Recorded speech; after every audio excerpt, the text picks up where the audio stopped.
Bueno, muy buenas tardes a todos y a todas. Muchísimas gracias, de verdad, por haberse quedado hasta el final. Cuando me dijeron que yo era la última de las expositoras, me acordé de la anécdota de un amigo que en medio de esa transición en los eventos híbridos entre lo presencial y lo virtual, le tuvo que llegar a una conferencia y le llamó la atención que, a pesar de que habían algunos conectados, en el salón no había muchísima gente. Y bueno, resulta que a él le tocaba de penúltimo. Y cuando ya sube al escenario, pues quedaba una sola persona. Él dio su conferencia y al bajar agradeció muchísimo que esa persona hubiese tenido la cortesía de quedarse hasta el final. Y resulta que el hombre le dice: es que yo soy el último orador, así que más bien le agradecería que usted se quede escuchándome a mí. Así que bueno, muchísimas gracias de verdad a todos por la atención. El problema de llegar al final no solamente es que es difícil competir con la atención de todas y todos ustedes, la verdad que se ha absorbido mucha información y de temas muy diversos, sino que además es difícil que algo de lo que podamos decir resulte novedoso. De manera que me siento más bien con un privilegio a pesar de ello, y es poder recoger mucho de lo valioso que se dijo hoy, especialmente en torno a los temas de democracia, y ponerme en una especie de síntesis, de relatoría, que recoja las principales reflexiones, todas las cuales, por lo demás, han sido muy complementarias. De manera que el tema es si la democracia está condenada a morir. Y la presentación quiero hacerla no solamente recogiendo algunos datos duros, alguna evidencia que nos dan las tendencias globales y regionales, sino también a partir un poco de lo que sería el testimonio de lo que yo he podido vivir. No tengo, hacia aquí está, de lo que yo he podido vivir en mi experiencia personal con la democracia. A ver cómo es aquí, los que ya pasaron por acá, ¿cuál es el ángulo exacto? Muy bien. Uno quizás de las preguntas más recurrentes que me hacen a mí es: ¿cómo se inició mi carrera política y cuándo se inició mi carrera política? Y resulta que cuando ya empiezo a dar esa respuesta, empiezo a descubrir el valor y la belleza de la democracia, porque en realidad yo nací casi que de una vez actuando en democracia. Porque en Costa Rica hemos tenido la gran fortuna de contar con una de las pocas, si acaso 15 en este momento en el mundo, de democracias plenas. Y como parte de esa democracia plena, que también se vive a plenitud, desde niño nos incorporaban a distintas actividades de tipo cívico, particularmente que se organizaban en torno a las elecciones. Y nos gustaba muchísimo, por supuesto, participar e ir y atender a las elecciones, desde hacer los censos casas por casas, desde organizar los centros electorales, desde ser guías y llevar a la gente a votar. Y cuando ya íbamos creciendo, éramos miembros de mesa y empezaba en consecuencia muchos de los jóvenes a decir: vaya, si yo he trabajado para la política, también quiero ser político. Y entonces la política la vivíamos de verdad como una verdadera fiesta cívica. Es por ello que para quienes hemos gozado de ese enorme privilegio, resulta especialmente dramático ver lo que estamos viviendo en los últimos años en torno a la democracia.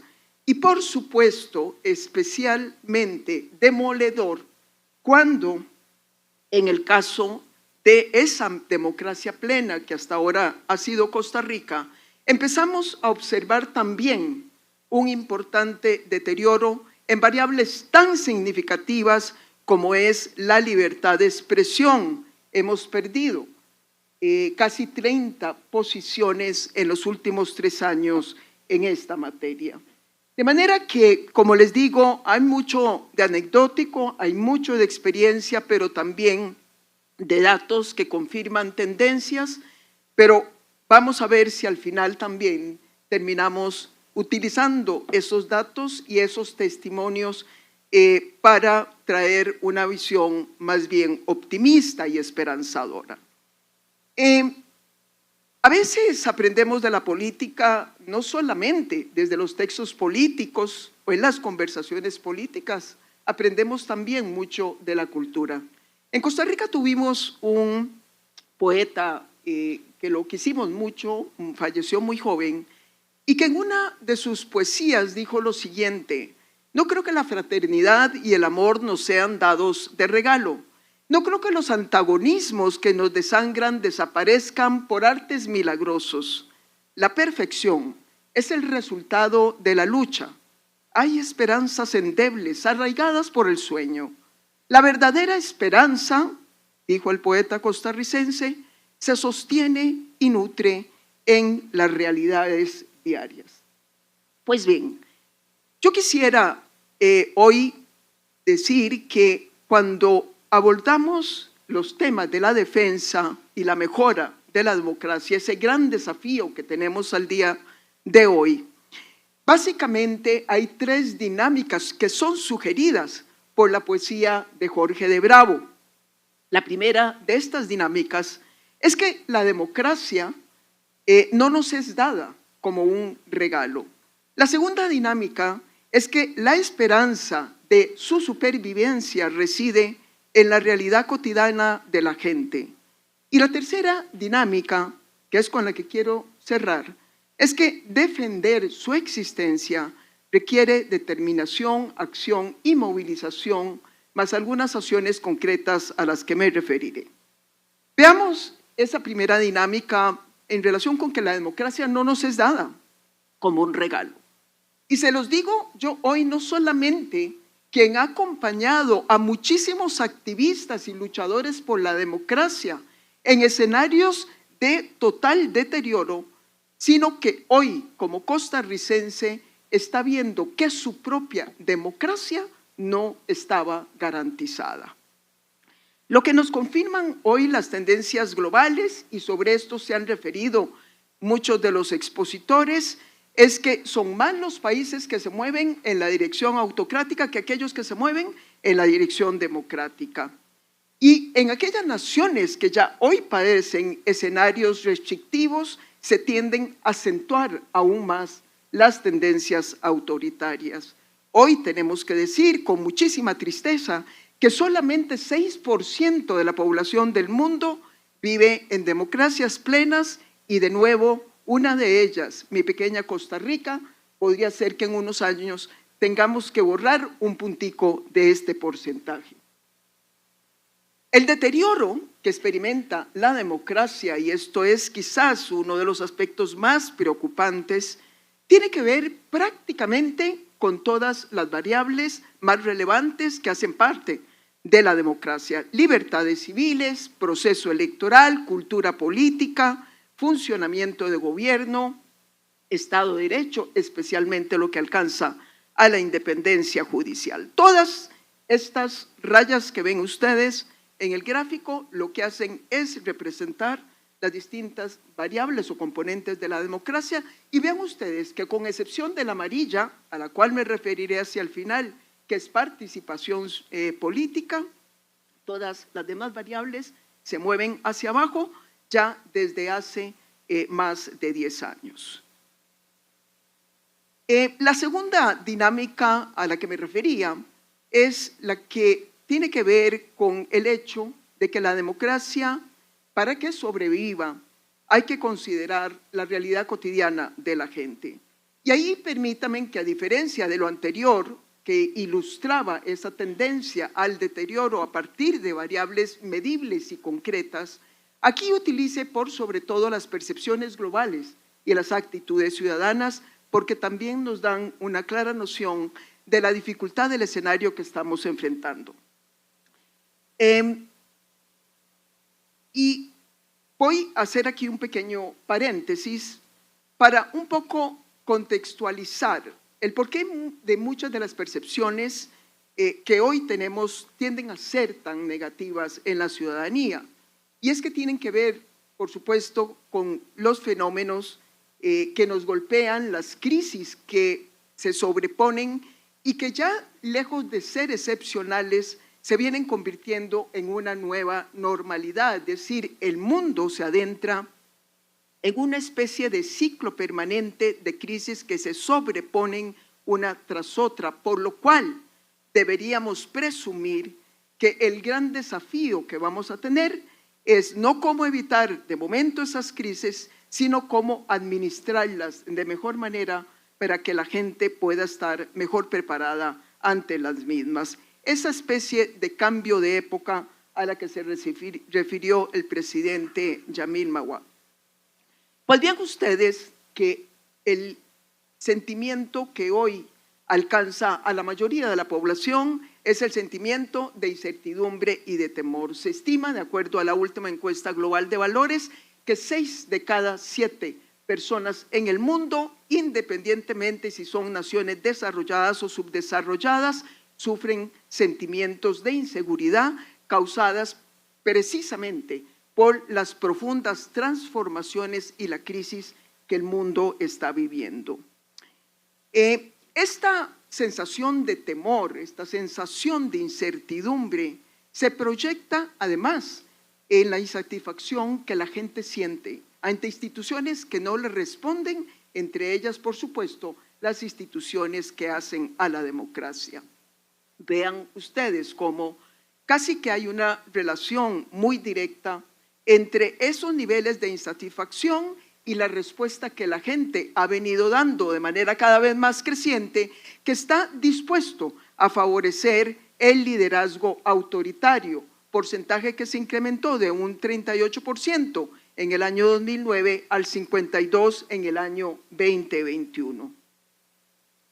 Esta especie de sucesión de información que aquí les dejo, para el caso de América Latina, tomada del Latinobarómetro, nos ilustra muy claramente estos 3 componentes del proceso. Por un lado, la sensación de inseguridad, por otro lado, la insatisfacción con la democracia y finalmente el apoyo a liderazgos autoritarios. De acuerdo al Latinobarómetro del 2022, 51% de los ciudadanos latinoamericanos se sentían inseguros o muy inseguros, 73% decían que se gobernaba para los poderosos y los ciudadanos más bien estaban librados a su propia suerte, y como consecuencia de todo ello, el 51% de los ciudadanos decían que no les importaría tener un gobierno no democrático si ese gobierno le resolvía sus problemas. 2 lecciones que sacamos precisamente de estas percepciones y estas actitudes ciudadanas hoy prevalecientes en todo el mundo, entre ellos América Latina, es que si bien la libertad de elección y la autonomía son aspiraciones humanas universales, pasan a un segundo plano cuando las personas tienen miedo y sienten que su supervivencia está en juego. Y la segunda lección que aprendemos de esta evidencia es que no basta, amigos, amigas, con elogiar las virtudes de la democracia, virtudes como la libertad, como la dignidad. Debemos asegurar que la democracia sea también la forma de gobierno más eficaz para responder y procesar las demandas ciudadanas.